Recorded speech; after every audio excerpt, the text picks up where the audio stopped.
محمد صلوات اللہم صلی علی محمد وعلی محمد وعجل فرجہم۔ ابھی ہم جن امام زادوں کی زیارت پر آئے ہوئے ہیں، یہاں پر اس علاقے کا نام ہے چہل اختران، یعنی 40 ہستیاں اور 40 امام زادے کہ جو یہاں پر مدفون ہیں، جن میں بیٹیاں بھی ہیں امام کی اور بیٹے بھی شامل ہیں۔ اور سب سے ان میں افضل مقام اور بافضیلت اور باکرامت مقام جناب موسیٰ مبرقہ کا ہے، کہ جن کا مزار ہمارے بیک سائڈ پر موجود ہے۔ اور یہ کہا جا سکتا ہے کہ قم کی سرزمین میں بی بی معصومہ قم کے بعد جو سب سے بڑی زیارت گاہ ہے وہ حضرت موسیٰ مبرقہ کی زیارت گاہ ہے۔ یہ کون ہے؟ یہ فرزند ہوتے ہیں حضرت امام محمد تقی علیہ السلام کے۔ اللہم صلی علی محمد وعجل فرجہم۔ اور یہ سگے بھائی ہوتے ہیں امام علی نقی علیہ السلام کے۔ یعنی جیسے ہم نے آپ کو یہ بات بار بار گزارش کرنے کی کوشش کی کہ چونکہ ائمہ کی کبھی کبھار ازواج زیادہ ہوتی تھیں، تو کچھ ایسے ان کے فرزند ہیں کہ جو کسی زوجہ سے ہیں، کچھ ایسے ہیں کہ جو کسی اور زوجہ سے ہیں، لیکن سگے بھائی بہن کا رشتہ یا سگے بھائی بھائی کا رشتہ یہ ایک بہت زیادہ اہمیت کا حامل ہے، کیونکہ یہ انہی کی والدہ سے ہیں کہ جن والدہ سے اور جس ماں سے حضرت امام علی نقی علیہ السلام ہیں۔ اور امام علی نقی علیہ السلام اپنی والدہ کے بارے میں بیان فرماتے ہیں کہ ان کو پروردگار نے شیطانی تمام شر سے محفوظ رکھا ہے، وہ پاک اور منزہ اور مطہرہ و طاہرہ ہیں۔ تو انہی پاک خاتون کے بطن سے حضرت موسیٰ مبرقہ کی بھی ولادت ہوئی ہے۔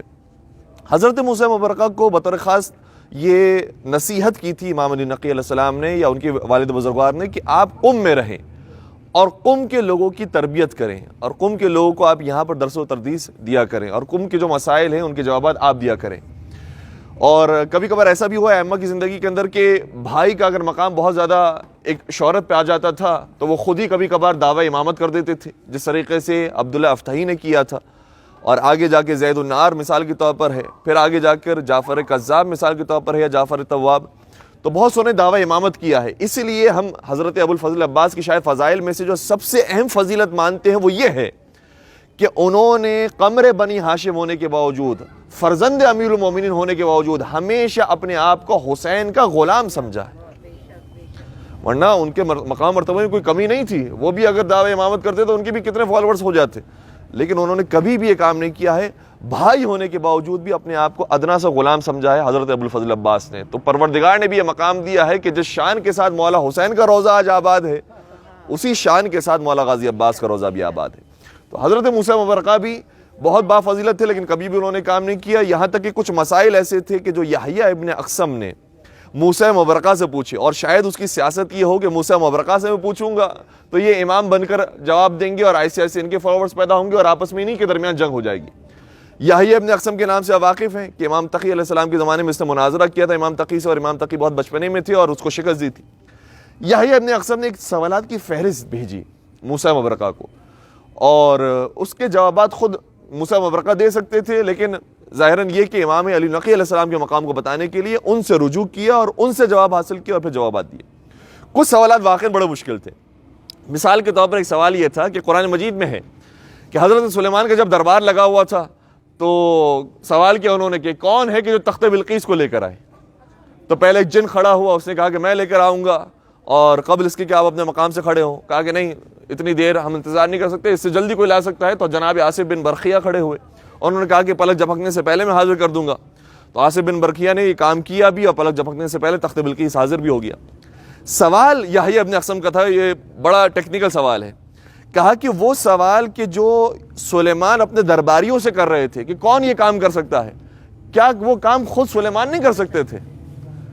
اور اگر وہ کام خود نہیں کر سکتے، اس کا مطلب ان کے زمانے میں کوئی ان سے فضیلت شخص موجود ہے، ان سے افضل اور اولا شخص موجود ہے، تو نبی تو اس کو ہونا چاہیے۔ اور اگر کر سکتے تھے تو پھر کیا ضرورت ہے کہ کسی اور کو کہیں کہ کون ہے کہ جو لے کر آئے گا تخت بلقیس کو؟ اس کا جواب جب موسیٰ مبرقہ نے امام علی نقی علیہ السلام سے دریافت کیا اور پوری تحریری صورت میں جواب آیا، تو اس میں امام علی نقی علیہ السلام نے شاہ فرمایا تھا اور بڑا خوبصورت جواب دیا۔ کہا کہ حضرت سلیمان اپنے زمانے کے سب سے افضل انسان تھے، اور وہ کام بھی کر سکتے تھے جو آصف بن برقیہ نے کیا، لیکن اپنے درباریوں کے سامنے یہ سوال اس لیے رکھا تاکہ خود درباریوں کو پتہ چل جائے کہ ہمارے دربار میں سب سے زیادہ بافضیلت کون ہے میرے بعد سب سے زیادہ علم رکھنے والا کون ہے۔ تو جن کھڑا ہوا، لیکن جن سے زیادہ بھی ایک اور شخص تھا جو فضیلت رکھنے والا تھا اور زیادہ علم رکھنے والا تھا، جس کا نام آصف بن برقیہ ہے۔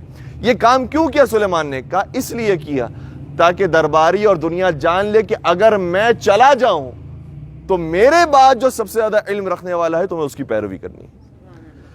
اور یہی انداز ہمیں پیغمبر کی سیرت میں بھی نظر آتا ہے کہ پیغمبر بار بار جنگ ہوا کرتی تھی تو خود تو جائے نہیں کرتے تھے، کس کو بھیجا کرتے تھے؟ مولا علی کو بھیجا کرتے تھے۔ تو یہ سوال پیدا ہوگا کہ کیا پیغمبر کی شجاعت کم ہے مولا علی سے؟ مولا علی زیادہ شجاع ہے، وہ زیادہ جانتے تلوار چلانا، یا خود پیغمبر کے پاس زیادہ یہ شجاعت اور ہنر موجود ہے؟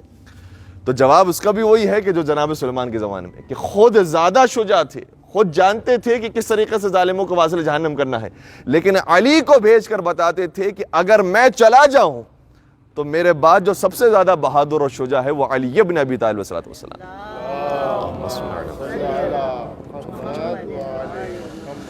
تو حضرت موسیٰ مبرقہ نے یہاں پر لوگوں کی علمی تربیت کا کام کیا۔ ان کا نام موسیٰ تھا لیکن موسیٰ مبرقہ کے نام سے مشہور ہوئے۔ مبرقہ یہ عربی زبان کا لفظ ہے اور یہ لقب ہے، اس کا مطلب یہ ہوتا ہے، مبرقہ نکلا ہے برقع سے۔ اچھا، ہمارے برقعے کا لفظ عام طور پر خواتین کے لیے استعمال ہوتا ہے، لیکن یہ عربی زبان کا لفظ ہے کہ جو مرد اور عورت دونوں کے لیے استعمال ہوا کرتا تھا، یعنی جو بھی نقاب پہننے والا ہے، نقاب پوش ہو، اس کو کہا جاتا تھا یہ مبرقہ ہے، یہ نقاب پہننے والا ہے۔ اور کیوں پہنا کرتے تھی اس کی وجوہات مختلف ہے۔ بعض کہتے ہیں کہ بہت حسین و جمیل تھے، بہت خوبصورت تھے اور نظر بد لگنے کا خوف تھا، اس لیے حجاب میں رہا کرتے تھے۔ بعض کہتے ہیں کہ گناہ میں لوگ مبتلا نہ ہو جائیں اس لیے حجاب پہنا کرتے تھے۔ بعض کہتے ہیں کہ نہیں، ایک وجہ یہ تھی کہ سیاسی مصلحت تھی، کہ پہچانے نہ جائیں کہ یہ امام زادے ہیں، امام تقی علیہ السلام کے فرزند ہیں، امام نقی علیہ السلام کے بھائی ہیں، اس لیے نقاب اوڑا کرتے تھے۔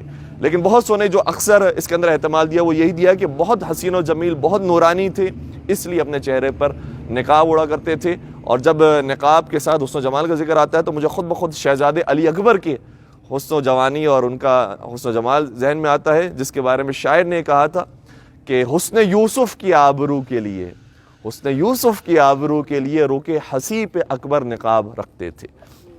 تو حضرت موسیٰ مبرقہ اسی اعتبار سے نقاب رکھا کرتے ہوں گے۔ ہم انشاءاللہ ان کی زیارت کریں گے، اجتماعی طور پر بھی پڑھیں گے، اندر جا کر انشاءاللہ زیارت کریں گے۔ یہاں سے اور جو زیارت گاہ ہیں اس کی طرف بھی ہم اشارہ کرتے ہیں۔ پیچھے آپ کے امام زادہ زید کا مزار موجود ہے۔ یہ امام سجاد کے بلا واسطہ فرزند تو نہیں ہوتے ہیں، لیکن ان کی نسل کے اندر جناب زید آئے ہیں، امام زادہ زید آئے ہیں، اور چونکہ یہ بھی با فضیلت شخصیت تھے اس لیے ان کا بھی مزار موجود ہے۔